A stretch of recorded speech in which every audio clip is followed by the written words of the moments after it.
Avant que la vidéo commence, en tant que Libanais, je tenais à souhaiter toutes mes condoléances aux familles des victimes de cet effroyable incident et j'offre tout mon soutien aux familles des personnes portées disparues.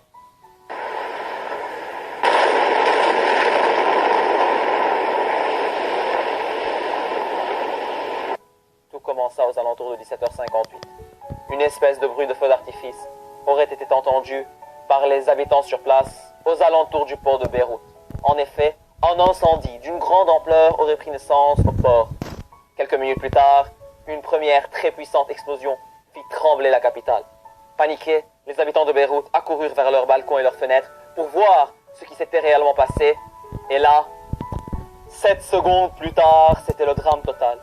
Une deuxième explosion d'ampleur monumentale ravagea la capitale et essuya tout sur son passage. L'onde de choc était si puissante qu'un tremblement de terre secoua le pays dans son entièreté et fut même détecté aux alentours de Chypre, où des fenêtres ont été même brisées.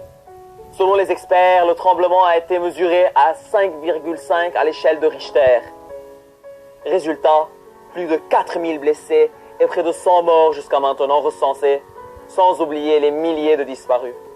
Les dégâts colossaux sont estimés entre 3 et 5 milliards de dollars.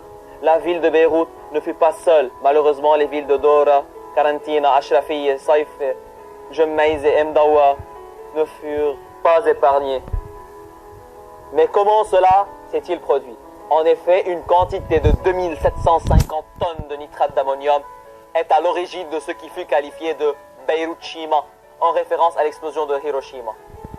Ce produit chimique a été confisqué en 2014 au cargo Rossus qui se dirigeait vers l'Afrique et est tombé en panne au port de Beyrouth et serait resté là depuis. Selon le directeur des douanes, Badr Daher, un entrepôt de feux d'artifice se situant juste à côté de l'entrepôt de nitrate d'ammonium aurait explosé. Ce dernier ajoute que l'entièreté de la responsabilité du drame reviendrait à la direction du port.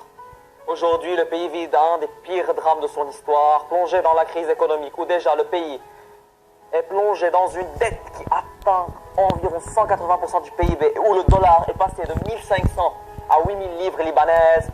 On pensait qu'en tant que Libanais, ce ne pouvait être plus pire. Face à cette catastrophe, la communauté internationale se délecte pour essayer d'aider le pays comme ils le peuvent. Face à cette catastrophe, la communauté internationale se délecte pour essayer d'aider le pays comme ils le peuvent. Demain, une visite du président Macron devrait avoir lieu afin d'aider le pays financièrement et médicalement. D'ailleurs, des aides de Charles de Gaulle vers Beyrouth ne devraient pas tarder.